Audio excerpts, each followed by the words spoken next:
Raindrops keep falling on my head. And just like the guy who's feeling Samsung framleiðir vatnseld snjalltæki fyrir þig og þína sem þola íslenskt veðurfar. Kynntu þér málið á samsungmobile.is.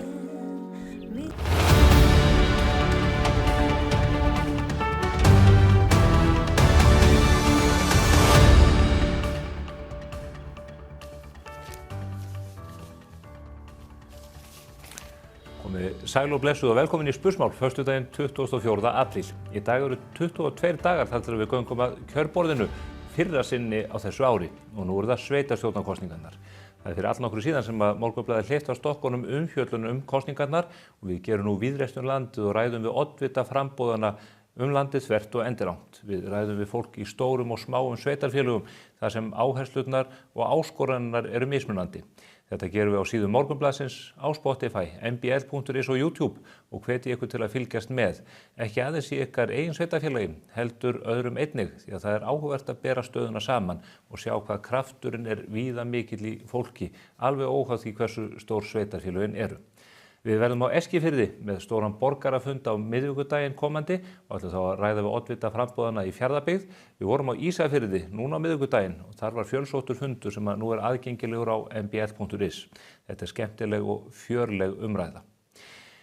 Við munum síðan þegar að líður á kosningabaráttuna birta hér viðtöl og eiginlega kappræður við oddvita framboðana í stærstu sveitarfélögum landsins og þetta er allt að koma inn á vefinn á allra næstu dögum. Í síðustu vikum gerði ég að umtalsefni ummæli forseta Alþingis þar sem hún fullyrti að þeir sem fremdu glæpin á Íslandi væru íslenskir karlmenn og þar með stimplaði hún helming þjóðarinnar með afar óviðurkvæmilegum hætti. Þessi umfjöllun vakti eðlilega mikla eftirtekt. Nú í vikunni hafa verið fluttar fréttir af óhugulegu máli þar sem ungar stúlkur voru frelsissviptar af mönnum sem ætluðust eitthvað fyrir en við vitum ekki nákvæmlega hvað. Lögreglan verst allra frétta. En hér er hægt að staðfesta að mennirnir sem í hlut áttu voru Palestínuarabar. Þetta eru menn sem hafa komið að öðrum stórum málum sem lögreglan hefur þurft að rannsaka á síðustu vikum. Þetta er alvarlegt mál og er ein birtingarmynd þess hvernig við höfum mist tökin á samfélaginu okkar þegar kemur að útlendingamálum.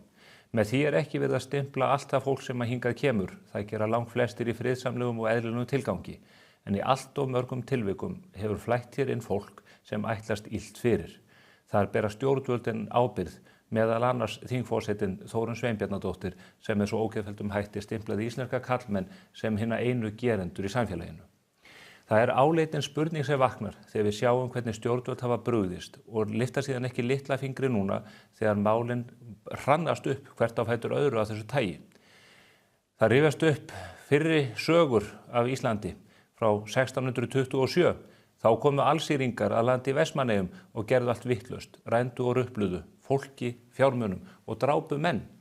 Þá voru menn ekki velkomnir til slíkrar iðju í landinu og í kjölfarið settu menn upp fallbyssur ekki aðeins í Vestmannaeyjum heldur víðar til að verjast slíkum ágangi. Nú virðumst við ætla að bjóða Tyrkjaránsmönnum til landsins og gera þeim kleift án þess að lyfta litla hingri að brjóta hér og bramla allt í okkar samfélagi.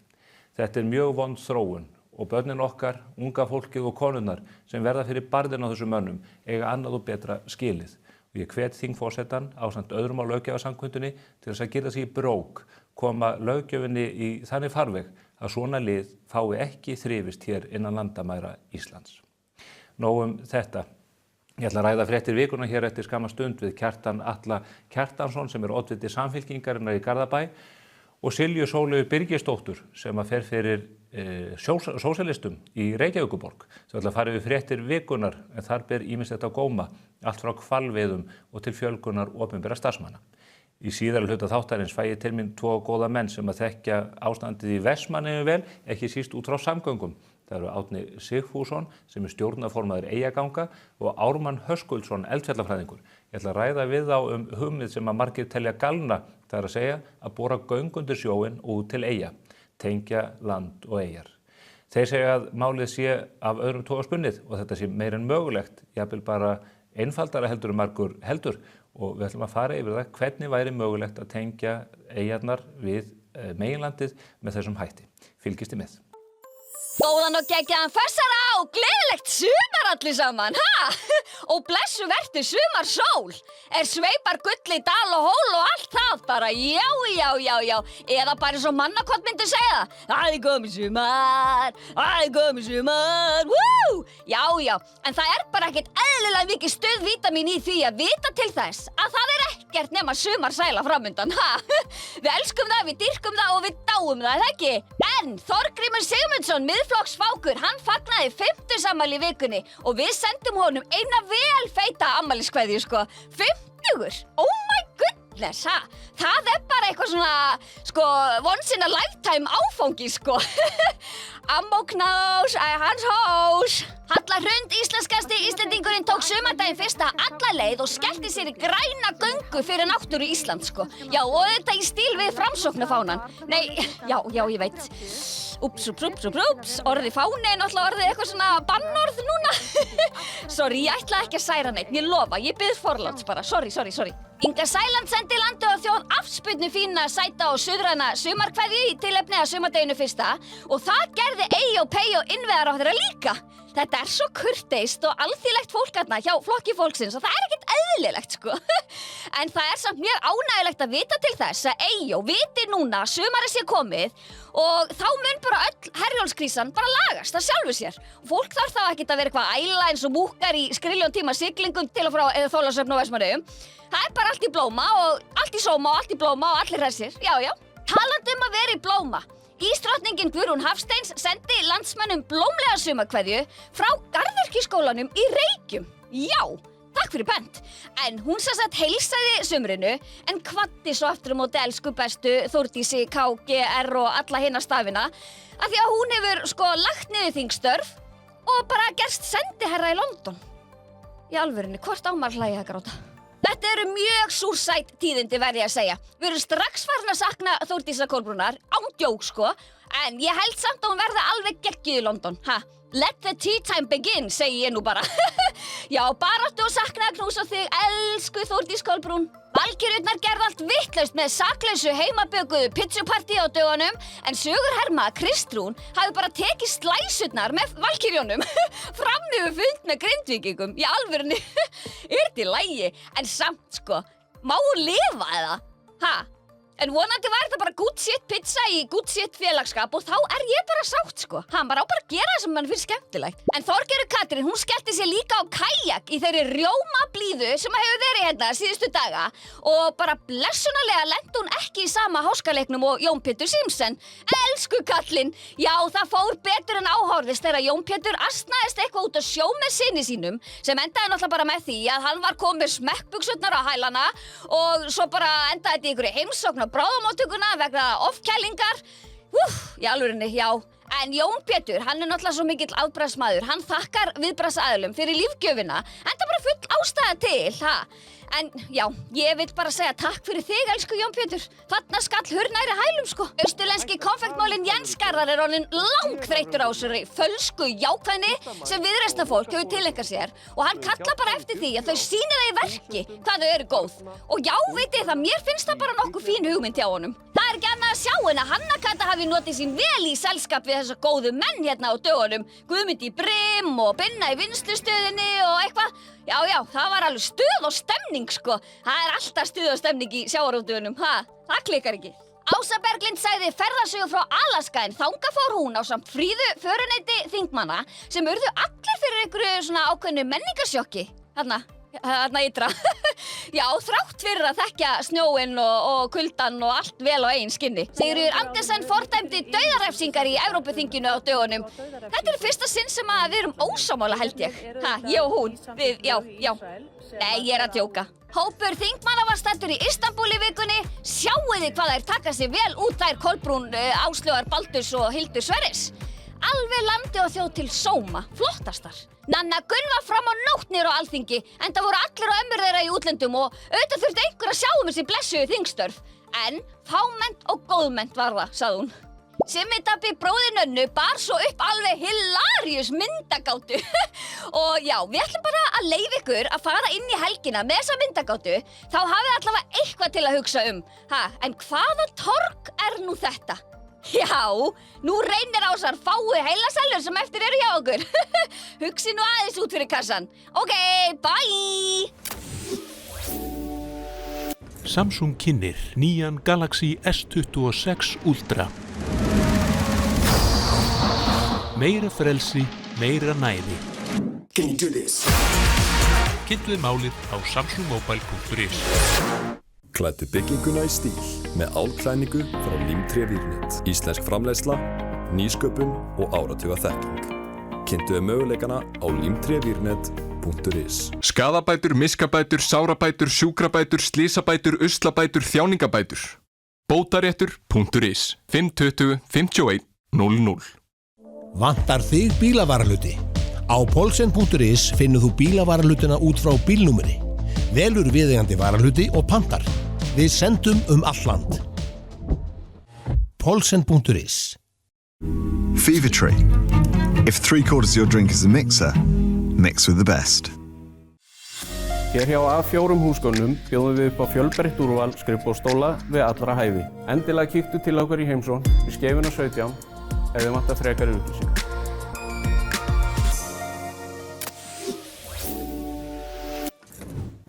Komið sæl að nýju. Við þökkum Ásthildi Hannesdóttur fyrir hennar frábæru yfirferð. Það ekki lokmollan í pólitíkinni þegar litur á samfélagsmiðlana, en það var reyndar við landið allt. Það styttist óðum í sveitarstjórnarkosningarnar sem að fara fram 16. maí næstkomandi. Ég hef fengið til mín frábæra gesti sem að einmitt taka þátt í þeim harðaslag og að gera það svona nokkurn veginn í fyrsta sinn.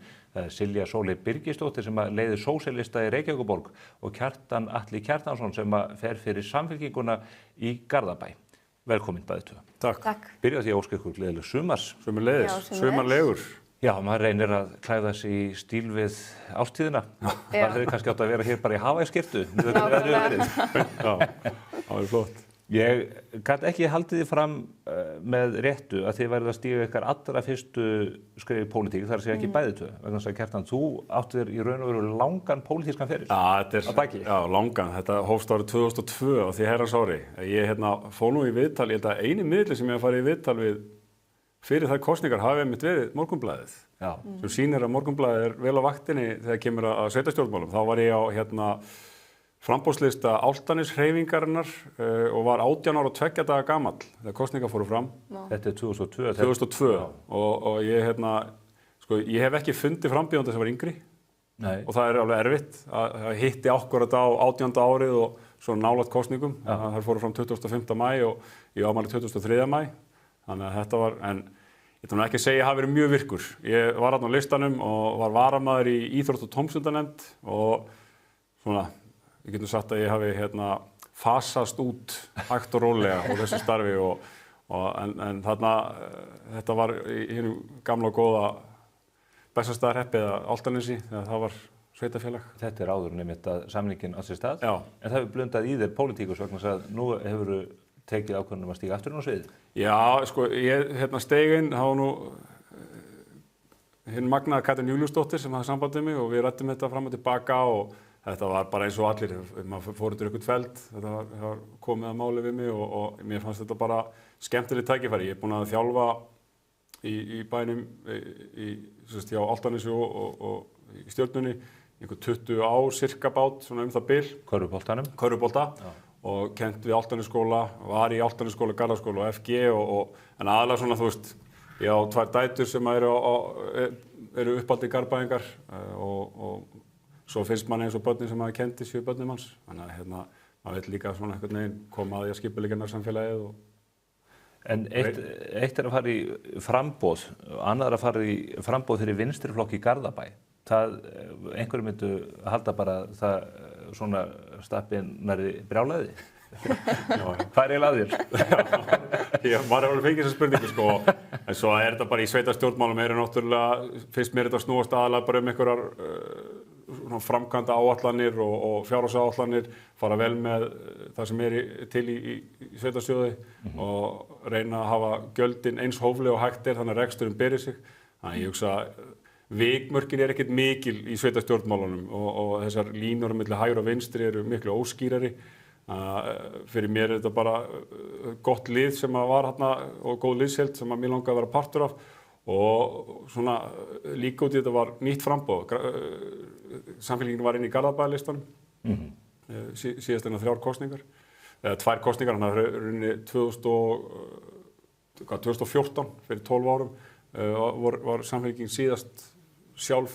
Þannig að við erum svona að móta málefnastarfið, þannig að við komum eiginlega bara með auðatöflu fyrir framan okkur. En það er áhugavert að ég var hérna í síðustu viku með Hlyn Bæringsson fyrir sveitunga minn úr Borgarnesi, þannig að körfuboltinn að gera sig gildandi í pólitíkinni í Garðabæ núna. Já, heldur betur, og þetta er mjög rísandi samfélag. Ég held að séu 700 iðkendur í körfubolta á félögunum tveimur, körfuboltafélögunum tveimur í íþróttafélögunum sem bjóða upp á körfuboltastarf í Garðabænum, þannig að þetta er stórt samfélag. Og svo er Lárus Guðmundsson fyrir miðflokkinn, fyrir atvinnumaður í fótbolta og það er íþróttakempur hérna víða. Almar Guðmundsson liðtækur í hlaupunum alltaf, getur hlaupið bara eins og vindurinn. Hörkustandi. Þannig að þetta er bara gaman og það er, svo er þetta náttúrulega þegar þú kemur og hittir aðra oddvita, við erum búin að taka einn umræðu þátt á Vísi í pallborðinu og þá náttúrulega líka kynnustu fólkinu sem er þarna og sem maður vonandi fara að vinna með og þetta er náttúrulega eins og ég hef sagt, við erum í samstarfið að halda okkur á tánum, það er mjög að vera svona okkar verkefni. Já, kannski ekkert ólíkt íþróttunum. Já. Það er náttúrulega Pétur líka í Reykjavík, hann er líka fyrir íþróttamaður. Já, það er rétt, já, við getum talið. Og Bjarni Guðjónsson í Sjálfstæðisflokknum, það er íþróttakempur víða. Allt. Hvernig var þinn íþróttaferill, Silja? Ekki svo langur, ég hefði samkvæmistans frekar lengi sem barn, en ég var meira bara í svona sem tómstundastarf, ég var ekki mikið í því að keppa. Ekki atvinnumaður? Ekki atvinnumaður, nei. Nú ert þú hins vegar orðin atvinnumaður í pólitík. Þú ert með BA-próf í sálfræði og hefur starfað sem stuðningsfulltrúi í góðum grunnskóla í Reykjavík. Já. Hvernig atvikast það að ung manneski eins og þú ferð og leiðir heilan flokk inn í svona baráttu? Þú ert 25 ára. Já, ég er 25 ára. Það er raun og veru bara kom til. Ég hef lengi verið með áhuga á pólitík og hef svona fundið fyrir ákveðinu svona vonlega svo uppgjöf varðandi pólitík og sem ung manneskja þá líður mann ofta eins og maður get ekki haft mikil áhrif en ég ákvað bara að byrja að taka þátt og reyna að láta gott á mig leiða. Og það var í raun og veru bara eftir að byrja að taka virkan þátt í flokknum. Ég var bara mjög opinber mínar skoðanir og gagnrýnin og tók mjög virkan þátt og ég fékk miklar hvatningar frá félagsmönnum að setja nafnið mitt í hattinn þegar það kom að uppsetningu og fór bara í gegnum það ferli sem var ansi langt og fékk síðan boð þetta oddvitasæti og ég ákvað bara að taka þeirri áskorun. Ég meina fullt af okkar þekktustu pólitíkur sem byrjuðu ungir. Það var ekki Davíð Oddsson jafn gamall og ég þegar hann steig sín fyrstu skref í borgarpólitíkinni. Heldur betur. Einu munurinn sá að hann hafði starfað á Mogganum. Þú hefur eiginlega þurft að bæta úr því og koma hérna allavega í eitthvað áskol. Það er svo góður skóli. Já. Ég ætla nú ekki að fara að reykja úr ykkur garnirnar varðandi stefnur flokkana, við höfum annan vettvang til þess, en hvernig er þetta hefur töluverð áhrif á líf fólks að stíga þetta skref? Sérstaklega sveitarstjórnarkosningunum. Já, hvernig hefur lífið breyst eftir að þið tókuð þetta að ykkur? Hefur það breyst? Já, svo sannarlega. Þetta er náttúrulega bara mjög mörg fjölbreytt verkefni sem að fylgja því að fara í framboð. Það er búið að vera mjög mikil ánægja að fara á allar þessar poddbarsamræður og fá að kynna sér málið miklu betur og líka að fá að tala við mismunandi hagsmunahópa. Þannig að þetta er búið að vera mjög fræðandi og upplýsandi og bara mjög skemmtilegt. Og dagskráin hefur aldrei verið jafn stútfull og hún er núna. Maður vaknar bara á mótnana og bara, hvað er ég að fara að gera í dag? Nákvæmlega. Og ég tek undir með Silju, maður er að kynna sér kannski mál sem að maður var ekkert mikið að spá í bara í svona amstri hversdagsins. Maður bara einhvern veginn, þú veist, maður bara er í sínu daglega amstri einhvern veginn og svo núna þegar maður þarf að fara að mynda sér skoðanir og alls konar málum og þá þarf maður að vera að kynna sér málum. Maður er að lesa alls konar skýrslur og húsnæðisstefnu og eitthvað svoleiðis sem að endanum verður mjög skemmtilegt verkefni, sko. Já, klálega. Þetta er gaman, en þetta er þeyting, maður er á þeytingi og það er, en þú þekkir þannig, Stefán, búin að vera að ferðast um landið. Heldur betur. Hvar vilt þú á Sundabrautin líki? Já, nákvæmlega. Þetta er svolítið svona. Já. Og maður þarf bara að vera með, búin að mynda sér og það er kannski, við vorum nú aðeins að ræða þetta áður en við fórum í loftið, að maður er líka að reyna að halda einhvern veginn í, sko, ég held að fólki hættir rosalega til þegar það fer inn í stjórnmál að fara að leika stjórnmálafólk, svona eins og maður heldur að maður eigi að vera, sko, og maður vill reyna að halda í sjálfan sig og vera ekki að taka afstöð til mála sem maður er ekki búin að kynna sér og svona, og maður þarf að svona, ég held að það sé svolítið mikilvægt í þessu að vera maður sjálfur og segja það sem manni finnst og ef manni finnst ekki neitt að segja það bara og ég óttur að kynna mér þetta. Það líka heldur manni miklu opnari og maður verður einhvern veginn ekki þröngsýnn ef maður hefur hann opna hug fyrir málefnunum. Mestu skiptir einmitt í þessu sambandi að setja sig ekki í stellingar út frá því hvernig aðrir eru vegna þess að þá verður þetta niðursoða og það reyndar hefur því miður orðið of mikið það í pólitíkinni að fólk fer að passa sig of mikið þorir ekki að stíga á tær og þá verður pólitíkin ekki skemmtileg. Og líka áhugavert að vera með sálfræðimenntaða manneskju í þessu, þetta er örugglega eitthvað sem er í stúdera í sálfræðinu svona þegar fólk kemur með einhverja fyrirframóta afstöðu inn í mál. Klálega og maður tekur líka bara eftir því í umræðinu og þú veist þegar maður er að fylgjast með Silfrinu og fylgjast með pallborðsumræðinum hvað það er í raun og veru margir flokkar sem eru að segja mjög yfirborðskennda hluti og í raun og veru ekki að segja neitt. Nei. Og umræðin er líka þegar einhver úr ákveðnum flokki kannski hætti sér til að vera sammála einhverjum öðrum flokki þá kom bara, þetta er svikari. Umræðin er svolítið þar líka bara á samfélagsmiðlum sem að örugglega móta líka afstöðu fólks. Þú veist með þetta, einhverjar átakalínur fyrir fram að þig og svona, þannig að þetta eru áhugaverðir tímar. Umræðan verður yfirborðskennd vegna þess að fjölmiðlarnir eru ekki nógu duglegir við að fylgja eftir og kalla eftir raunverulegum svörum en komast upp með það að þvaðra. En þú ætlar að gera það? Við reynum það hér, en það nú reynda líka valdið því að sumir þeirra vil ekki koma. Þeir dæma sjálfa sig að því. Talandi pólitíkina, fyrsti dagur sumars í gær, við fengið mild og góða tíð síðustu daga, afskaplega fallegt veður á Vestfjörðum, inn í Djúpi og yfir Dynjandisheiðina, get ég vitnað en á síðasta degi vetrar ákváðu valkyrjurnar að baka pitsu saman og það hafði pólitískar afleiðingar. Grindvíkingar eru mjög ósáttir við að Kristrún hafi ekki látið sjá sig á mikilvægum fundi í viðkvæmum aðstæðum. Nú skuluð þið setja ykkur í stellingar fyrir stjórnmálumennin. Hvernig horfir þetta mál við ykkur? Hefði hún ekki þurft að mæta þennan fund? Hún var búin að láta vita með einhverju fyrirvara, hún kæmist ekki, var eitthvað vant í látin og bauðst til að koma síðar. Og ræða við sveitarstjórnina? Já. En er þetta ekki fundur sem að menn þurfa að forgangsraða í þágu íbúana í þessari viðkvæmu stöðu? Sko málið með líka bara forgangsröðun er að það þarf að fara eftir mjög mörgu. Það er náttúrulega bara að það að vera í framboði, þá þarf maður að gera upp á milli og það er margt sem maður þarf að hafa í huga og það er alveg spurning hvað var mikilvægra en það þarf náttúrulega augljóslega líka að finna smá tíma til þess að, þú veist, njóta líka eigins einkalífs bara til þess að halda sem manni gangandi af því að það er svo ótrúlega mikið og maður vill gera þetta í réttri röð.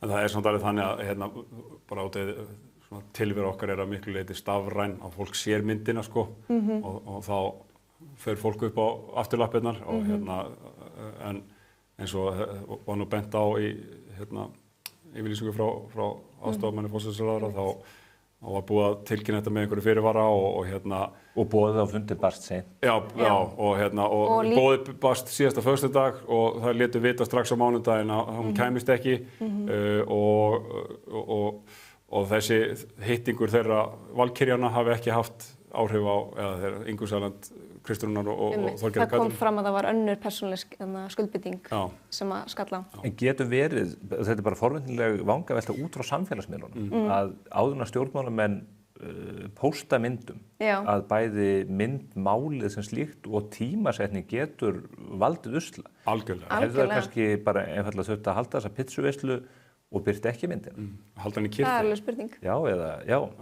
Það er algjörlega, þú veist, og þetta er alltaf, hvernig meðtökum við þar upplýsingar sem eru fyrir framan okkur og þarna er, því að þú veist, með samfélag í Grindavík sem að það eru sterkar tilfinningar, bara gagnvart, það er bara búið að snúa þeirra tilveru á hvolf. Algjörlega. Og það eru mikla tilfinningar og fólk sér þetta og ég held að sýni því allir skilning líka en svo kemur bara svar og þá held ég að fólki sem að var ósátt að vonandi dempar það eitthvað en það er bara sterkar tilfinningar í þessu máli. Þau eru ekki fyrstu leiðtogarnir sem að lenda í kröppundans út af þessu. Ég man eftir frægu máli þegar að Spánarkonungur Juan Carlos lét sig einhvers staðar vanta í fjármálakrísunni 2008 og Spánverjar voru í miklum fjárhagslegu vandræðum. Það kannski aðeins stærra mál líka. Aðeins stærra mál, og kannski alvarlegri útúrdúr fyrir kallin því að það fréttist af honum á fílaveiðum í Botswana sem þótti ekki alveg svona til margsum. Það er svolítið réttlátreiðið þar. Réttlátari. Fellum þetta tal, en annað, við erum auðvitað að fara í þjóðaratkvæðagreiðslu í lok ágúst að öllu óbreyttu og það sitt sýnist hverjum í því, við erum dálítið að pumpa sveitarstjórnarmennina það hver afstæða þeirra til atkvæðagreiðslunnar vegna þess að við teljum að það í erindi við almenning að vita afstöðu, að stjórnmálamennir gefa upp afstöðu sína. Sveitarstjórnarmenn svara oft og segja, já, þetta blandast ekki inn í sveitarstjórnarmálin, en ég myndi nú halda til dæmis að það 50.000 síður af regluverki sem eiga þýða í aðildarferlinu eigi að mörgu leyti við málefni sveitarfélagana. Klárlega. Hvernig horfir það mál við ykkur? Sko við í Sósíalistaflokknum, við erum mjög gagnrýnin á þessa aðild inn í ESB, aðalega af því að mjög margt af því sem við viljum ná að framfæri væri mjög erfitt í reglugerð ESB og það varðandi þessar aðildarviðræður mér finnst umræðan vera ekki alveg nóg gegnsæ.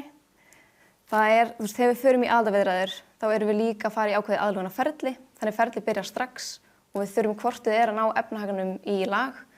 Þannig það að gangan í ESB ekki bara svona ein lausn sem að leysir þann vanda.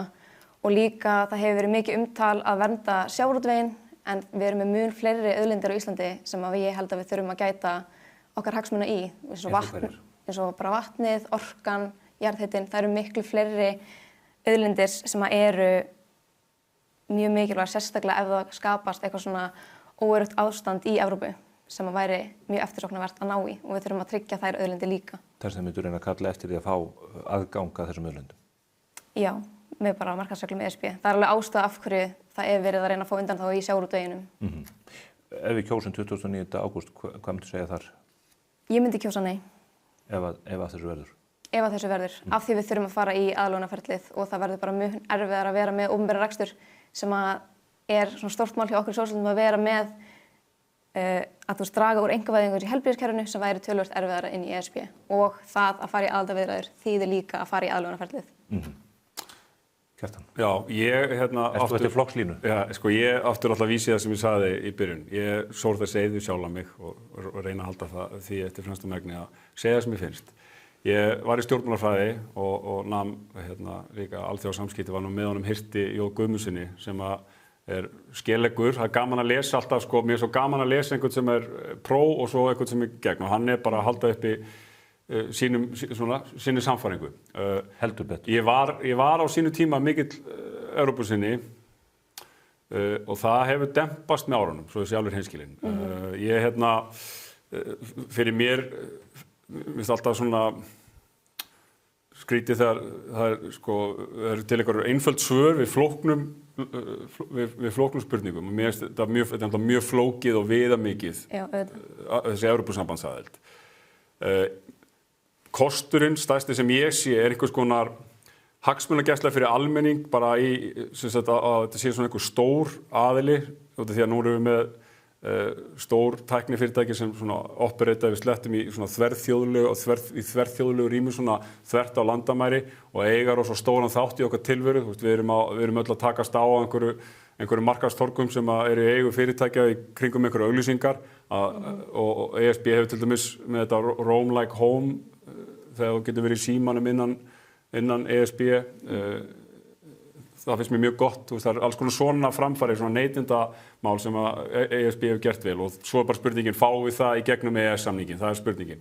Síðan líka varðandi reglugerðarnar í Evrópusambandinu og varðandi ákvarðanataknir sem eru teknar á Evrópuþinginu við höfum tekið upp sumar reglur og sumar reglugerðir. Það að ganga inn í Evrópusambandi þýðir að við þurfum að ganga bara að fylgja öllum reglugerðunum. Við erum nú þegar í þeirri stöðu að geta valið einmitt það jákvæða sem að Evrópusambandi hefur upp að bjóða. Og svo ég klári svona með svona mína afstöðu, þar sem að ég svona í seinni tíð, ég hef alltaf hrifist af því, svona fór ég í sveitarstjórnmál, að valdið sé, ákvarðanir séu teknar nálægt kjósendum. Það hugnast mér mjög mikið að ég ólst upp, pabbi stofnaði Álftaneslistan fyrir hreppstjórnarkosningarnar 94 og ég bara alveg upp við það að fólk hringdi bara heim með mál sem að varðaði þeirra daglega líf og ég mjög hrifinn af því að sé bara að ná í kjörna fulltrúa og þeir beri ábyrgð og það sem að ef ég alveg hreinskilinn sem að svona trufla mig við Evrópusambandið, það eru margir kostir, líka margir gallar, það er að ákvarðanir kannski teknar, ekkert kannski, eru teknar langt frá fólkinu, að lengist þessi boðleið. Þannig að ég er svona, ég er einhvern veginn mitt á milli, er skeptískur við inngöngu eins og staðan núna og það er alveg klárt með að við þurfum alveg að vera mjög á varbergi, en ég er svona, bara halda áfram og kíkja í pakkan er ég svona kannski nær því en er ekki búinn að móta mér alveg afstöðu. Ég er mjög nálægt jáinu þar í kosningunum í ágúst, svo ég sé alveg hreinn með það. Já, þetta er efnisríkt svar. Já, þetta er ekki bara já eða nei. Nei. Hver á þennan bústað já eða nei, sagði Stella Jórlöfi. Jú, þetta var jásvar, þetta ekki?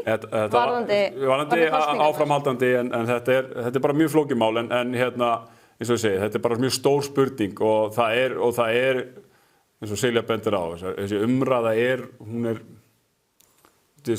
er ógegnsæ svolítið, það er á alla bóa, maður sá eins og þessi frétt frá hérna þessar undanþágur, hvað sagði Hjörtur, hann benti á þetta er ekki opt-out, þetta er exemption, hann notaði enskuna. Þetta er ákveðið tungumál. Það er eðlismunur á varanlegum undanþágum og tímabundnum. Já, og svo fer fólk á samfélagsmiðla, sjáðu hér, sjáðu þetta, þannig að þetta er svolítið þarna núna og Sérstaklega varðandi sjávarútvegsmálin, það verður að tala að það er hægt að veita ákveðin sveigjanleika þar og þau viðurkenna líka að reglugerðin varðandi fiskveiðilögin er mjög takmarkandi og þarf að fara í endurbætur, þannig að það líka var spurning þegar að það er búið að fara í þessar endurbætur, hvort að það muni þá líka yfirfærast yfir á Ísland. Já, það er fiskveiðistjórnunarkerfi, þessar stefnur Evrópusambandsins eru frá 1970 ef ég man þetta rétt og þar eru svona svolítið úreltar, þannig að það er spurning svona hvað áhrif okkar mikla veiðiþjóð myndi hafa á það. Nú hefur Þorgerður Katrín haldið fram að Evrópusambandið sé opið fyrir að taka upp fiskveiðistjórnarkerfið íslenska. Ef svo væri þá væri menn búnir að því í Evrópu. Þetta er ógnarflókið kerfi. Þeir enda sögðu í embættismenn í samtali við Financial Times í vikunni að kerfið sé svo flókið að það skilji það enginn. En svo er sjávarútvegurinn það takmarkaður hluti af umsvifum í Evrópusambandinu að menn eru væntanlega ekki að fara að eyða miklu púðri í þau mál þó að við komum þarna inn. Hann heitir Kostas Katís, sjávarútvegsstjórinn frá Kýpur og hann hefur verið að fjalla þessu mál en hann hefur einmitt notað önnur hugtök heldur en síðan hefur verið veifað hér í umræðunni. Og það er eitt af því sem að ég hef gert að umtalsefni hér líka, það er eitt af tísku orðum dagsins er upplýsingaóreiða og það var reyna að koma í veg fyrir hana en stjórnvöld hér hafa ýtt undir hana til dæmis þegar við höfum fengið fulltrúa hingað sem hafa sagt að þetta mun taka 4 til 6 ára minnstakosti en á sama tíma segir utanríkisráðherrann sennilega tekur þetta bara 1 til 1,5 ár og eðli málsins samkvæmt ruglar það fólk í rýminu þegar þeir sem fara með völdin, fólki sem ætlar að leiða okkur inn í þessar viðræður talar þvers og kruss með þessum hætti. Við þurfum ekki að kröfu til stjórnmálamanna að það sé einhver skýrari lína hvað þetta varðar. Klárlega og líka einmitt varðandi undanþágunar, það er búið að vera gagnrýna að þær eru ekki varanlegar og þau tala þá bara en við fáum undanþágur en það er aldrei staðfest hvað verður varanlegt og hvað verður raun og verið tryggt. Það sé bara mjög mikilvægt að svona fyrsti fasi, svo fyrsta lagi að heldur sé líka mjög mikilvægt að því við erum að fara í einhverjar samningaviðræður ef við ætlum að fara í þar, að við séum bara mjög klár með hver eru okkar samningsmarkmið og líka við séum ekki að gefa of mikið upp, við séum líka svona sem viðsemjandi þurfum við þetta er að tala um hver er besta staða mín ef við séum ekki við þurfum að gera grein fyrir að sú staða er mjög góð. Þannig að mér finnst mikilvægt að við förum inn í ef af þessu verður inn í samningaviðræðurnar vitandi það, ef við bökkum út þá er staða okkar góð og mér finnst það mjög mikilvægt að við séum bara föst á okkar prinsipum og bara því að líka ef við ætlum að fara að gera tvíhliða samninga í okkar utanríkisstefnu eða þess að utanríkisstefnun okkar byggist á tvíhliða samningum við önnur ríki þá þurfum við líka að vera bara svolítið harðir viðsemjendur og þarna er Evrópusambandið og mér finnst það líka kannski þurfa að taka með inn í myndina ef Evrópusambandið gefur út við gefum ekki varanlegar undanþágur þá er það kannski líka bara einhver samningsástæða sem er verið að móta sér fyrir samningaviðræður ef að þeim kemur. ég segi bara, þú veist, við þurfum að spila smá leik og vera bara svolítið föst á okkar. En eigum við ekki áðurum fyrir mér þess atkvæðagreiðslu að fá þá hreint hvort að varanlegar undanþágur séu boðið ekki vegna þess að þjóðaratkvæðagreiðslan kostar 900 milljónir og samningaviðræðurnar kostar 2 milljarða. Menn ætla að eyða 600 milljónum í að þýða 50.000 síður. Og síðan líka alltaf bara talað að við séum í svona sterkri samningarstöðu akkurat núna, en við munum ekki vera í góðri samningarstöðu þegar við förum inn í Evrópuþingið, af því við munum bara fá lágmark fjölda fulltrúa. Þannig það er bara spurning hvort að upprunalegi samningurinn verður góður, en þetta verður miklu verri staða til lengri tíma ef við göngum inn í Evrópusambandið. Ég er svona opnari fyrir þessu en þið, en ég heyri alveg hvað ég segi. Sko. Ég er alveg hlutlaus í þessu. Þú ræddir einkavæðingu eða einkarekstur í heilbrigðisþjónustu sem að þið sósíalistar eru á móti. Eina fréttum vikunar varðar fjölgun opinberra starfsmanna. Við erum að enda bara, það virðist vera að Ísland sé að enda sem bara einn opinber vinnustaður vegna þess að í febrúar síðastliðnum sjáum við að á einu ári hafði opinberu starfsmönnum fjölgað ríflega 1200 á meðan að störfum á einkamarkaði hafði fækkað ríflega 900. Þannig að það er að verða mikið misgengi í þróun vinnumarkaðins. Er þetta eitthvað sem að þið fagnið þá í ljósi þessarar stefnu? Þú veist, það er ákveðin einföldun að tala bara með hversu margir opinberir starfsmenn á móti í almenna markaðinum. Þetta er líka spurning hvað er verið að setja í verkefnin. Ef að það er verið að reka í opinbera kerfi vel, þá held ég að það væri ekki jafn mikil gagnrýni ef þetta væri að hagnast almenningi. Ég held að almenningur hafi ekki upplifað það að þjónustan við sig hafi batnað í febrúar síðastliðnum frá febrúar 2025. Já, það er náttúrulega líka bara spurning hvaða stöður inn í opinbera kerfa er verið að fjölga í það mesta. Þú veist, það er augljóslega ekki af fólkinu í gólfinu, fólki sem vinnur á gólfinu í heilbrigðiskerfinu, af fólki sem vinnur í skólunum. Þannig að það er spurning líka hvers konar opinberir starfsmenn það eru. Daði Már talaði að þetta væri mest á sveitarstjórnarstiginu og það sem að maður svona, þessi hræðir mann mest eða það sem að maður svona fær mann aðeins til þess að stíga bremsuna þarna þegar maður lesir þetta og heyrir þessar tölur er að þetta er rauninni fjölgun opinberra starfsmanna á kostnað einkageirans og velferð okkar byggist á því að við séum að framleiða, það sé nýsköpun og svo framvegis. Til þess að greiða laun á hinum opinbera markaði þá þarf að taka skatta af einkageiranum sem að býr til verðmætin. Og það eru færri hendur á bakvið þá verðmætasköpun núna heldur en í fyrra. Og stærri hópur sem þarf að greiða laun á vettvangi hins opinbera. Og mikið á sveitarstjórnarstiginu eins og Daði kom að og þar er mjög, þeim sveitarfélögum er þröngt niðinn stakkur, þannig að það er ekki mikið féð þar til skiptana og ég tek nú undir með Silja að allt overhead eða yfirbygging í sérstaklega á sveitarstjórnarstiginu eiga að vera eins lág og hægt er svo að peningarnir skilir sér í grunnþjónustuna, þannig að maður er alveg svona það þarf maður að fá eitthvað niðurbrot á hvernig störfin er og það, en bara svona, þetta er það sem grípur mig svona við fyrsta lestur. Ég held sem öll sammála að við viljum ekki vera með gífurlega mikið af milliliðum inn í kerfinu. Við viljum að kerfið sé að virka bara skilvirkt. Er það eitthvað sem að þú sér fyrir þér að beita þig fyrir hjá Reykjavíkurborg? Það nú stundum verið hent gaman að því þegar hafa haldið stjórnendadaginn í Hörpu og þá hafi tekið hópmynd í stóra steganum og hann beinlínis svignað undan stjórnendum. Eru tækifæri til þess að draga úr þessari yfirbyggingu? Það er bara spurning þegar að því kemur, en við erum alveg opin fyrir því að fara í endurskoðun af því að við viljum að kerfið sé bara virka vel fyrir alla. Það er ekki að virka núna?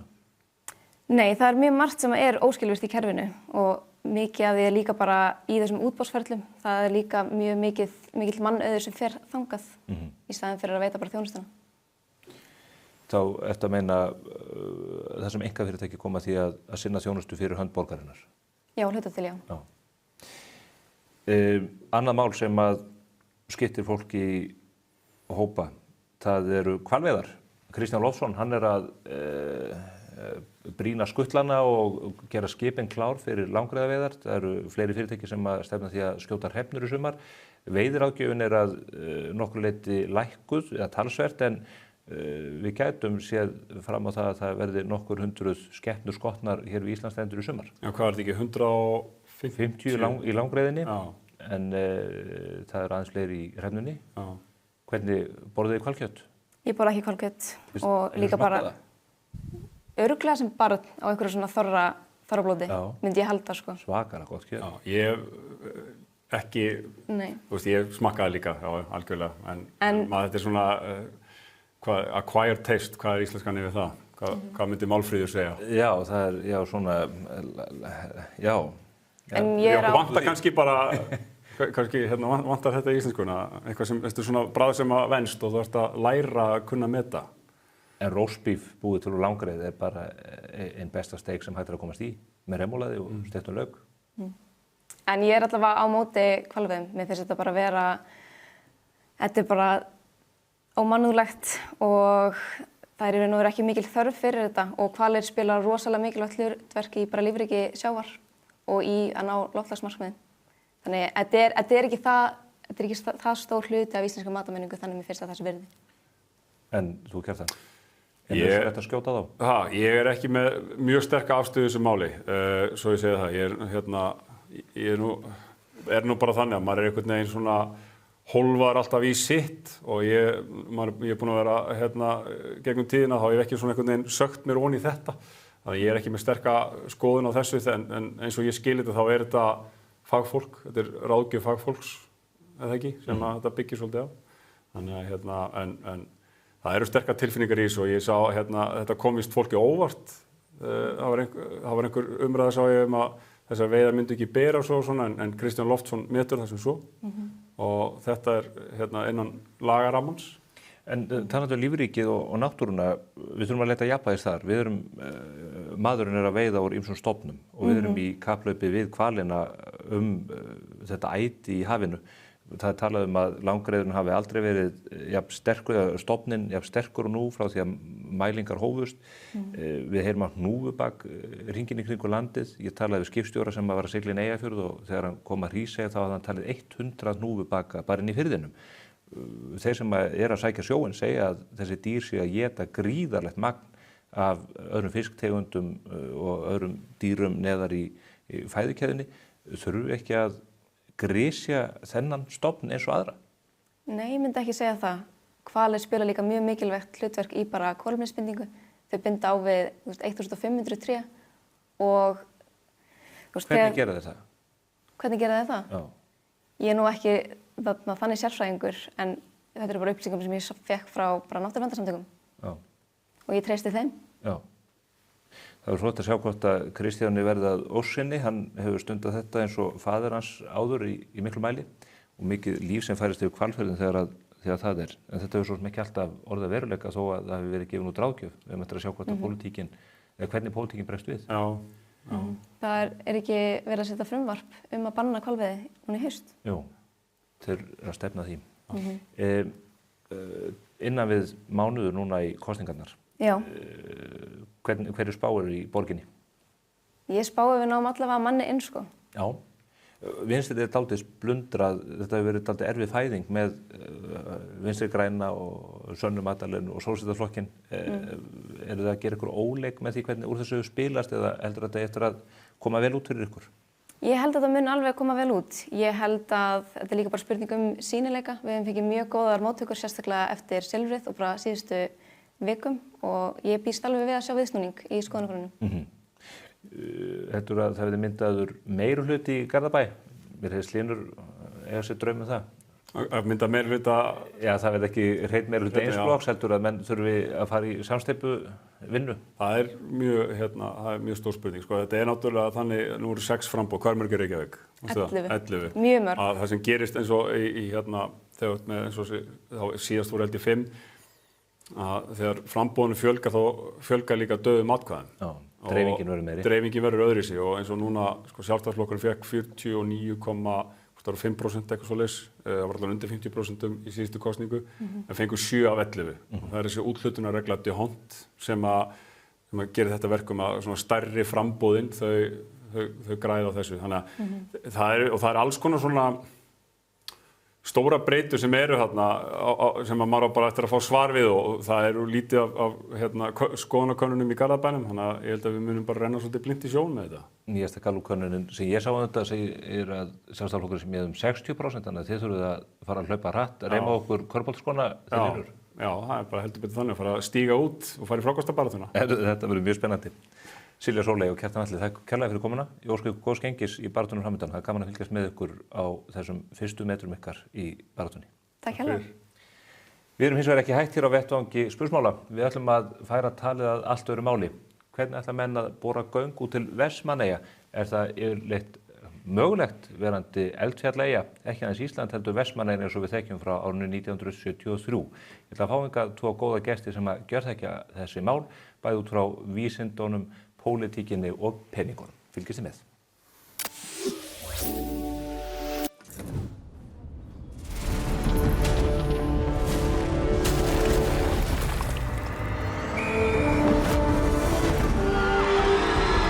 Hvern langar þig að hitta í dag?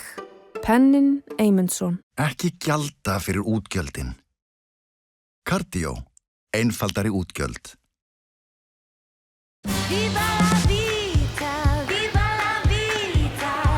Peroni 0%. Alvöru ítalskt bragð. Oni Konta öflugt bókhaldskerfi í skýinu. Einfalt í notkun og býður upp á endalausa möguleika. Onikonta.is Rekstrar þjónusta Væs þitt bakland í upplýsingatækni, þar sem sérfræðingar okkar sjá daglegan rekstur, öryggi, uppfærslur og stuðning fyrir þitt fyrirtæki. Næsta skref áfram. Næsta skref Væs. Lexus RX. Komdu og reynslagtu RX 450h Plus Plug-in Hybrid. Þín býður óviðjafnaleg upplifun. Lexus Kauptúni. Komið sæl. Bragð að þá barni finnur. Á síðustu vikum hef ég tvívegis farið til Vestmannaeyja og það hefur verið í gegnum Þorlákshöfn á ferjunni Herjólfi. Annars skiptið bilaðri bara á annarri skrúfunni, ekki beint þægileg sigling, leyfi ég mér að segja. Og það eiginlega í því ljósi sem ég kallaði hingað til mín 2 góða menn til þess að ræða möguleikann á göngum til Vestmannaeyja. Það hugmynd sem hefur þetta lengi verið á teikniborðinu í einhverju mynd en núna verið þetta mál vera komið á nokkuð rekspöl. Þetta annars vegar Ármann Höskuldsson sem rannsóknarprófessor í eldfjallafræði við Háskóla Íslands og hins vegar Árni Sigfússon sem stjórnarformaður Eyjaganga. Ég ætla hér í upphafi máls míns að benda ykkur á það að Árni átti alls ekki verið í þessu viðtali, heldur Haraldur Pálsson framkvæmdastjóri félagsins, en vegna þess að Landeyjahöfn lokuð, þá var ekki hægt að fá hann hér í viðtal á réttum tíma. Velkomin báðu tveir. Já, takk fyrir. Kjarnar þetta ekki bara stöðra? Ég reyna að bæta upp fyrir þetta eins og hægt sko, en já, þú ert meira velkomin. Ég var að nefna 79 dagar núna fara að verða, sem ekki hefur verið hægt að fara í Landeyjahöfn á þessu ári. Ég held að hún hafi verið byggð upp þannig að það mætti búast við 10 dögum sem ekki yrði opið á ári og gleðilegt sumar, það ekki, þetta fer nú að koma vonandi, en svo veturinn eftir, þannig að þetta alveg gríðarleg vonbrigði og erfitt að eiga við. Landeyjahöfn hefur verið til vandræða alveg frá upphafi, þó að hún hafi auðvitað opnað ákveðna leið. Nú verið að bíða eftir straummælingum og öðru frá danskri stofnun og búist við að það þurfa að fara í milljarða framkvæmdir við höfnina. Menn að dæla sandið þarna fyrir 800 milljónir sem að skóla strax upp í höfnina aftur. Jú. Þetta ófremdarástand. Þetta ófremdarástand og samt ríkið að leggja 2 milljarða í allt í þetta á ári og svona staðan. Þannig að það og ef eitthvað á að gera þá þarf að leggja mun meira. Förum aðeins yfir stöðuna eins og hún blasir okkur núna. Eyjagöng einkahlutafélag sem eða hlutafélag sem mörg mjög öflug fyrirtæki hafa nú lagt 200 milljónir í og þið eru byrjaðir á rannsóknum. Hvað eru það að fara að gera? Þetta eru 4 þættar rannsóknir.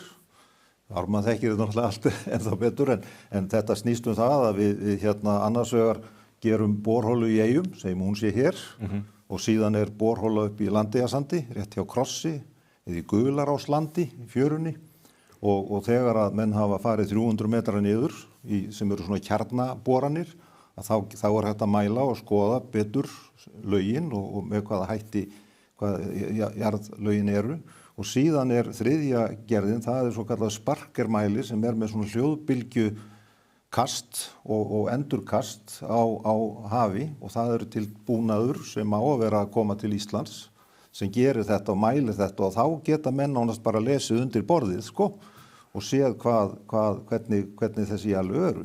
Verður þetta allt gert í sumar? Þetta á að gerast í sumar og haust. Vonandi í sumar af því það er náttúrulega erfitt að fara með skipi nema í hérna á réttum ástíma. En síðan er fjórði þátturinn sem er hérna seismic mæling sem er mikið dýrari, kostar svona 350 milljónir. Ég reyndar sko, þegar maður horfir alltaf í sandinn sko, sem er verið að moka eins og moka út úr myrkri út úr húsi sko. Að þá er það 800 í húfum inn í bæinn. Já, eða það sko. Að þá þegar 800 milljónir þar að þá finnst manni kannski 350 ekki vera mikið, en það er þessi stóra rannsókn sem þarf mikinn vanda til og þá held ég að menn séu búin að lesa þetta til þess að geta sagt, Ármann segir og allir sko sem hafa þekking á, þetta er allt hægt, það er hægt að gera þetta, spurningin er bara hvað það kostar og þegar að búið að vinna þessar vönduðu rannsóknir þá getum við lagt mat á hver áætlaður kostnaður og hvort að verkefni stendur þá undir sér og það er reyndar alltaf mjög jákvæðar tölur sem við erum að sjá af því að ferðaþjónustan hefur stóraukist. Förum aðeins yfir tölurnar eftir en Ármann, nú fara þeir í þessar boranir og þessar mælingar. Við hverju býstu? Ég reikna, hugmyndin, já, það sem liggur á bakvið að gera rannsóknar að koma stað í hvurslags jarðlög. Við ætlum að fara í gegnum. Það er að koma stað í hversu mikið lekt er í þeim, hvernig er henni haga, hvar er hún og allt það. Því að þegar mann byrja að hanna síðan göngin, þá gera mann ráð fyrir þessu öllu. Það er staðreyndin náttúrulega svo að það er það er hægt að búa til göng á milli lands og eyja, það er ekki spurning. Spurningin er hvað kostar það mikið. Og við á Íslandi höfum verið svolítið gjörn á því að fara hratt í þetta þegar við erum að gera þetta. Við þekkjum öll Vaðlaheiðargöng sem að menn lenda í svona óheppilegum atvikum þegar fara í Heitavatnssvæðinu og fleira. Og þetta er eiginlega það sem við viljum koma í veg fyrir. Því að við vitum það að við getum alveg með seismikinni og með kjarnahólunum þá fáum við niður, fyrst og fremst niðurstöður úr því eins og út í eyjum. Hvað þurfum við að fara í gegnum til að koma okkur niður á gangnadýpið og síðan seismikinn, hún sýnir bara mjög nákvæmlega í þrívídd hvað menn er að fara í gegnum og einu sinni eftir að hún liggur fyrir þá erum við komið með alla gangnaliðina og þá er svona kannski það síðasta sem menn myndu gera áður heldur en þeir ákveða að bora komist þeir að því að það sé vænlegt út frá kostnaði að þá eru þau teknar nokkrar kjarnahólur sem sagt á sjó á milli lands og eyja, bara til þess að tryggja það að við séum að fara í gegnum nákvæmlega þau jarðlög sem við teljum okkur að fara í gegnum. Og einu sinni eftir að það liggur fyrir, þá er hægt að hanna allt og gera ráð fyrir öllu því sem að þú myndir lenda á í leiðinni, hvort að það er einhvers staðar mjög lek jarðlög, því að þú getur náttúrulega skrúa fyrir þetta allt áður heldur þú borir í gegn, þá bara grautar á undan eða fristir á undan. Þekkingin. Já, það er prinsipið í þessu er það að þú verður, og sérstaklega þegar við erum að fara undir sjó, að þá verðum við að vita mjög vel hvað við erum að fara í gegnum. Og það er liðurinn í þessum rannsóknum, það er að leysa það vandamál. En jarðlögin þarna eru þess eðlis að það ætti að vera hægt að bora göng á milli? Já, í sjálfu sér, það er ekki að bora í gegnum öll jarðlög. Það er bara spurning hvernig þau eru og hversu mikið það kostar. Og í þessu tilviki erum við náttúrulega fyrst og fremst á landgrunninu, þarna suður af landinu. Og við myndum í rauninni gæti þetta bara orðið mjög hagstætt því að jarðlögin eru tiltölulega flöt. Svo lengi sem það er ekki mikið af svona nibbum, það kemur allt í ljós. Ef það eru mikla nibbur á milli lands og eyja þá náttúrulega breytist og þá verður eitthvað breyting í borunni En hvað eru nibbur? Það væru þá leifar af úr gömlum eldgosum, svona móbersnibbur. En það er ekkert verra að fara í gegnum þau, því að það er líka fast. En kostunum við að fara í gegnum þetta á landgrunn er það að jarðlögin eru öll meira og minna flöt. Sem þýðir það að þegar þú byrjar að bora þá ert að fara meira og minni gegnum sama jarðlagið. Þú þarft ekki að skipta á milli? Nei, það er oft er óvissan svo að því að kortlagningin sjálf hefur ekki verið gerð nógu vel og þegar við erum bora upp á landi þá hallar jarðlagunum og þar leiðandi skiptir máli, þú ert alltaf að breyta og meðan þetta fer í gegnum hallandi jarðlög þá breytiru í rauninni jarðlaginu sem þetta fara í gegnum, þá breytast aðstæður í hver skipti sem hún skiptir jarðlag. En miðað við það að við erum að tala að fara í gegnum landgrunnið, að þá nú væntanlega megin hlutin af þeim jarðlögum sem á að fara í gegnum eru væntanlega bara flöt. Þannig að vandamáli við það að vera að fara úr einu jarðlagi yfir í annað, það verður væntanlega ekki til staðar, sko, sem er kostur, sko. Þetta eru 18 kilometra göng með það hvernig þið teiknið þetta upp. Eru það ekki lengstu göng undir sjó í heiminum? Ó nei. Nýjustu göng Færeyinga, Suðureyjagöngin, þau eru 24 kilometrar. Rokfast göngin í Noregi eru 27-8 kilometrar. Þeir fara 400 metra niður. Þannig að það er ekkert nýtt í þessu, sko. Það er ekki verið að brjóta blað með þessum göngum? Nei, ekki í þessu. Þannig að það er engin súflækja, en auðvitað segjum við bara, við gerum ráð fyrir að þetta verði dýrt. Ármann er bjartsýnn svona á hvernig þetta lítur út, en við segjum við skulum bara gera ráð fyrir að þetta verði dýrara heldur en Færeyjaleiðirnar. Þar tala menn kannski að þetta væri sambaralegt við 50-60 milljarða. Við höfum sagt að þetta geti farið 140 milljarða og það voru það bara arðsemisútreikningar sem að byggja þar að baki, en það er svo sem hægt að setja allt upp í Excel-skjöl og reikna sig í gegnum að þetta megi vera dýrara eða hvað sem er. Af hverju er þetta dýrara heldur en í Færeyjum? Nei, nú viljum við ekki fullyrða, en ég held að það sé mjög rétt að nálgast verkefni þannig og við sjáum reyndar bara hvaða tök við höfum á fjármagninu í dag, sko, þegar að þessi hugmynd kemur upp fyrir 37 árum síðan, það er enn ekki búið að rannsaka þetta fyllilega, að þá voru menn með allt annað umhverfi, nú erum við nett fjármagnseigendur í dag, lífeyrissjóðirnir eru bara mjög voldugir, voru það ekki áður. Ferðaþjónusta er fyrirbæri sem var ekkit til þá, vera núna með þessar milljónir sem eru að koma hingað og Suðurlandið er sko ólgandi þar, þannig að það er svo gríðarlega stór tækifæri í fjármögnun þessa verkefnis í dag. Og verðmætasköpunin sem er eiga sér stað í Vestmannaeyjum, ég skoðaði daginn þessa uppbyggingu hjá Laxey í Viðlagasjóðsfjörunni, þetta er að verða, þetta er að verða stærri peningaprentunarvél heldur en það hefur verið fyrir þjóðarbúið nokkru sinni. Algjörlega. Og það er stór hluti af því að Laxey er meðal þáttakandi og svo náttúrulega sjávarútvegsfyrirtækin og mjög margir aðrir sem sjá hag í því að tengja þessi samfélög, tengjast landinu, sko.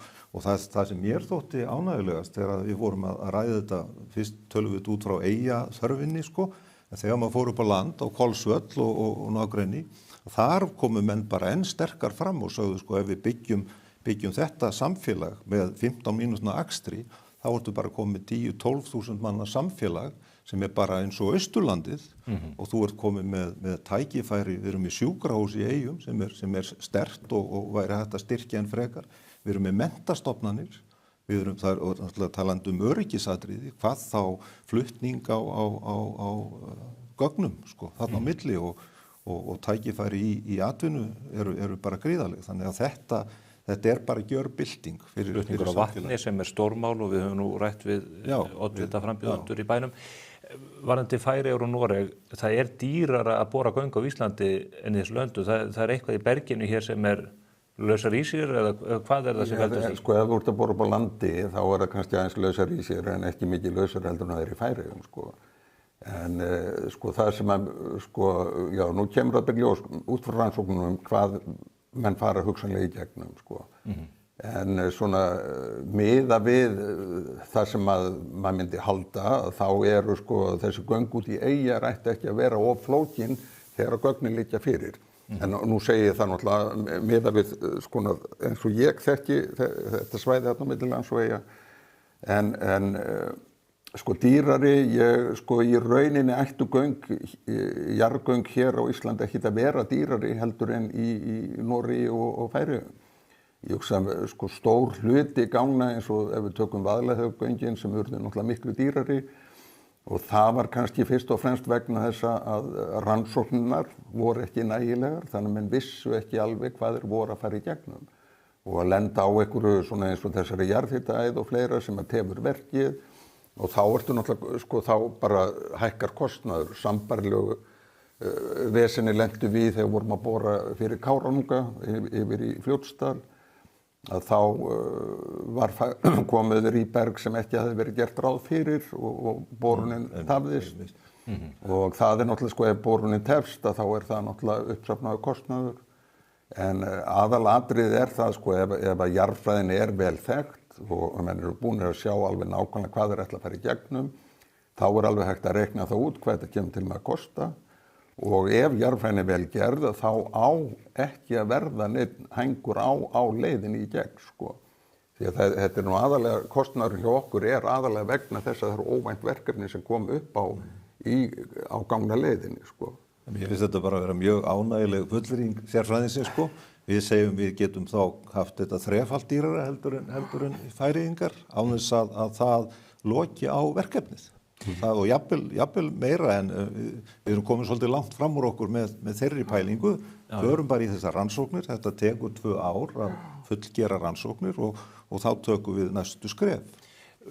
Þið að fara, þetta einkaframkvæmd sem stendur og einkaframtak. Við höfum reynslu á slíku. 1998 opnuðu göng undir Hvalfjörð sem eru 5.770 metrar, þriðjungur af leiðinni sem að þetta felur í sér út í eyjar. Hvaða lærdóm höfum við þaðan? Voru svona rannsóknir unnar þar og stóðust slíkar mælingar? Já, þar gekk bara mjög vel. Þar voru unnar miklar mælingar þar. Fyrst voru náttúrulega menn þar alveg eins og núna með Eyjagöngin, menn voru með alls konar náttúrulega efasemdir að þeir menn voru að fara undir sjó og svo þekktust þarna einhver misgengi og fleira, þannig að sem menn sjá náttúrulega ef við keyri Hvalfjarðargöngin þá sérðu það að það kemur klæðning inn að augaannarslægið og það vegna þess að það lekur inn í göngin eins og gerir í öllum göngum, sko, það kemur vatn inn í öll göng og svo bara dæla sem dæli því út, sko. En þar tókst bara mjög vel vegna þess að rannsóknina voru mjög vandaðar. Það var sko í svona framkvæmd, ok, við erum kannski að tala um það að þetta kosti 150 milljarða eða 50 milljarða, að þá skiptir undirbúningurinn höfuðmáli. Ef undirbúningurinn kórréttur og velgerður, að þá verður kostnaðurinn alltaf lægri. Þannig að það, sko, maður hagnast aldrei á því að spara undirbúningsvinnuna. Því undirbúningsvinnuna, hún gerir ekkert annað heldur en að gera verkið auðveldara og gera það ódýrara í sjálfum sér, sko.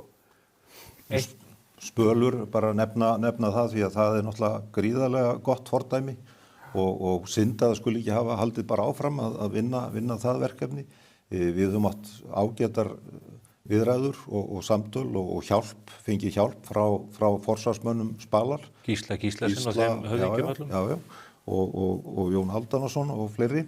Og það hefur reynst okkur gríðarlega vel og við nánast erum að fara eftir þeirra módeli. Sko, það er engin ný uppfinning í því. Og reyndar eins og Færeyingar sem að sáu hvernig þeir voru að gera þetta og svo bara þetta snilld. Fengu svipaða sérfræðinga með í för og þeir eru komin langt lengra heldur við í þessari vinnu. Þessi framkvæmd var í raun og veru í fyrsta lagi þetta stórkostleg samgöngubót. Þetta glæsilegt mannvirki, svo að það sé að vera þetta barnsins tíma bara vegna umferðarþunga og annars slíks. Ríkið fær þetta síðan bara afhent á silfurfati. Ég held að enginn hafi í lokin grátið veggjaldi sem að með þetta greiða þó að skagamenn hafi nú eins og venjulega verið dálítið mikið vælandi yfir þessu. Heyrðist ekkert í Borgnesingum svo að það sé tekið fram. Af hverju ósköpunum var þetta kerfi ekki endurnýjað í öðru verkefni? Ég held að með þessa sérþekkingu sem þarna var til. Já, góð spurning. Velti fyrir mér af hverju var verið að afhenda ríkinu þetta til þess að taka yfir. Til hvers, ef hefði ekki bara menn geta haldið áfram, alveg sama og við veltum fyrir okkur, sko. Þetta af hverju á ríkið að vera að vasast í þessu, af hverju á ríkið að taka þetta yfir, á ekki bara ríkið að gera færri hluti og gera þá betur. Og þannig að við mikið fjármagn annars staðar til þess að fara í þessa framkvæmdir, mikla þekkingu og reynslu, af hverju ósköpunum. Það stóra spurningin. Önnur mjög stór spurning sem leikmenn spurðu sig að og ég beini til þín Ármann. 1973 í janúar braust út eldgos í Vestmannaeyjum. 10 árum eftir gosið í Surtsey. Ekki algjör bilun að ætla að fara í 100 milljarða gangaframkvæmd út í eyju sem gæti lent í viðlíka atburði og þeim sem þá varð?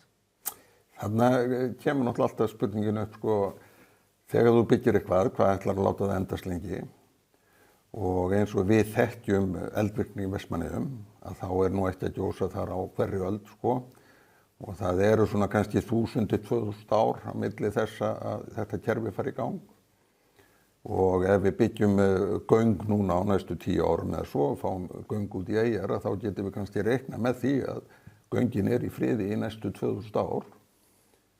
Skilurðu? Já, það ágætt rökk í málinu. Já, það er sko, menn mega ekki... Þið metið þetta þannig að þetta kerfi sé ekki líklegt til að fara af stað aftur? Nei, alls ekki, það er alls ekki líklegt til þess. Það er sko, bara það sem við þekkjum úr þeim rannsóknum sem ég hef verið að gera þar, að þá eru þetta, við sjáum það í sem sagt svona kjarnasniðum sem við höfum tekið og þá sjáum við að þetta að kerfi fer í gang á þetta 1000 til 2000 ára fresti. Já, maður getur kannski lýst líka vestari leiðinni, sko. Jú, og svo náttúrulega, þú veist, það við erum vestan við, sko, en kerfið hefur verið virkt undanfarin 7-8.000 ár, þá hefur öll gos verið austanmegin, það hefur ekkert gos verið vestanmegin, sko. Og göngin myndu öll liggja á vestari flekanum. Já, og við gerðum nú þarna 2004, þá sigldum við með það var meðal annars til þess að athuga það hvort að það væri eitthvað líf í vesturarminum og þá sigldum við með svona svipatæki og þeir verða með núna. Það sér bara grynnra, það sér bara í gegnum lausu jarðlögin eða jarðlögin sem að hafa safnast upp á síðustu 10.000 árum og hugmyndin þar var að gá hvort við sæjum einhver misgengi eða eitthvað svoleiðis því það geti kannski truflað en við sáum ekki neitt og þar að leiðandi virðist engin hreyfing vera þarna vestanmegin og ekki tvíti fyrirstöðu þannig séð að fara þarna í gegn. En svo verður náttúrulega mun nákvæmari rannsókn gerð og sérstaklega seinni seismikarannsóknin sem að verður svona þrívídda rannsókn og þá sjá menn alveg hvort að það sé, því að sko rannsóknin náttúrulega líka til þess að segja okkur vit í þessu eða ekki vit í þessu, skilurðu. Og eins allavega það sem við höfum núna, það segir að það engin hreyfingarna og þar að leiðandi ef það engin hreyfingarna og þú ætlar að smíða göng og jú, við getum náttúrulega gert það eins og Rómverjarnir sem þeirra gangna eru ennþá í gangi, orðin rúmlega 2000 ára gömul og jafnvel hægt að fara inn í það ennþá. Þannig að mér finnst þetta ekki vera svona haldtæk rök í að draga úr gangagerðinni af því að við séum að koma inn á virkt eldfjallasvæði. Ég get ekki séð það, ekki samþykkt það, sko. Þetta opnar á möguleikann á að fjármagna göngin með 1000 ára skuldabréfi, Árni. Þú segir nokkuð. Það þóttu mikið tíðindi þegar Disney gaf út 100 ára skuldabréf hér undir lok síðustu aldar. Hvernig eru þið að sjá fyrir ykkur fjármögnuna? Þú nefndir lífeyrissjóðuna sem möguleika. Þetta eru gríðarlegir fjármunir og hvernig á að borga af þessu? Þetta gert með veggjöldum eða öðrum hætti? Já, nú af því við vorum að ræða Akurnesinga og víðar þar sem hafa verið álitamál gjöld í gegnum göng. Sko Eyjamenn þekkja ekkert annað heldur en að greiða fyrir sig og þannig á lífið að vera. Við þurfum að greiða fyrir lífið og þetta við höfum bara áætlað að það séu kannski ekkert ósvipuð verð, menn vita hvað kostar að fara með bíl og tveir farþegar þarna á milli, þannig að það hægt að reikna út svona áætlaða tekjur af því, en jafnframt að þá horfum við þetta til þess að ef að ríkið að sleppa við 2-3 milljarða ef það á að fara í einhverjar alvöru aðgerðir í Landeyjahöfn, þá náttúrulega bara enn aukinn kostnaður, þannig ef að ríkið getur losnað við þetta og geti mögulega lagt til tímabundið eitthvað fjármagn inn í þetta á móti, að þá held ég að það sé verulegur kostu fyrir ríkið, það náttúrulega losnað við sjúkraflug og allan þennan kostnað, þannig að þetta svona hagræðing fyrir ríkið til lengri tíma. En fjármögnunin, það eru erlendissjóðir sem hafa haft samband strax og sýnt þessu áhuga, en það bíða þetta allir eftir fullkomnum rannsóknum. Þannig að meira sé að tryggingar að baki þessu verkefni byggja á því að það séu góðar rannsóknir. Bara fabúleiningar, veggjald svona göng, erum við að tala 10-12 þúsund kall á ferð eða eitthvað meira? Nú rifjast upp hjá mér gamall pólitíkus sko, að fara ekki að nefna eitthvað svona sko. Þú veist hvað ég er að reyna. Ég ger alveg ráð fyrir að það sé, menn þekkja Herjólfsleiðina en það fer auðvitað eftir í hver kostnaður af þessu verður. Og eins og ég segi okkar útreikningar hafa alveg gert ráð fyrir þetta geti farið í 150 milljarða sem þá þreföldum með við Færeyjaleiðina sko. Og ef að það lægri kostnaður þá náttúrulega hefur endurspeglast það í gjaldi fyrir göngin. Það mikil verðmætasköpun í Eyjum. Í núverandi sjávarútvegi, laxeldi að skila 20 milljarða ef að líkun lætur sem þarf að flytja sennilega upp á land í miklu mæli. Eitt af því sem hefur staðið ferðaþjónustu verið þrifum í Eyjum. Maður sér það með veitingahúsin, maður sér það með gistirýmið sem er á skornum skammti ekki bara þegar að fótboltamótin standa sem hæst, heldur alla jafna. Þetta myndi gjörbylta öllum umsvifum í Eyjum. Gjörbylta og reyndar aftur þú nefnir Eyjar sko, en við getum líka nefnt Suðurlandið sem náttúrulega bara mjög sterkt landbúnaðarsvæði. Þannig að þegar þetta fer að spila allt saman þá það gríðarlega miklir hagsmunir. Ef að menn fara á fótboltamótin í Eyjum þá eru margir sem þurfa að sleppa því að það hentar ekki ferðirnar eða þá að það eru uppselt og þeir komast ekki þegar þeir þurfa að fara. Nú ertu bara að fara í gegnum göngin fram og tilbaka þannig að það gjörbreytir allir þessum aðstæðum sko. Það bara gjörbylting í kringum þessa stöðu. Menn hafa rætt stórskipahöfn í Eyjum, hún gæti þjónustað líka þá meginlandið ef göngin kom. Spurning, það oft talað sko á fjórða tug skemmtiferðaskipa sem koma til Eyja. Það að þau gætu þá lagt að og farið í Reynisfjöru sko og rúturnar farið í Reynisfjöru og farið Suðurlandið, mun styttri vegalengd heldur en að fara frá Reykjavík sko. Þannig að þetta eru eiginlega möguleikar sem að sunnlendingarnir hafa verið að ræðum. Þannig að það hægt að fabúlera auðvitað með þetta sko áfram en það ekki spurningum að þetta eru bara gríðarlega miklir hagsmunir fyrir Ísland að þetta geti gerst. 2 ár í þessar rannsóknir. Segjum sér svo að það sé nóga fjármagni í pípunum. Já.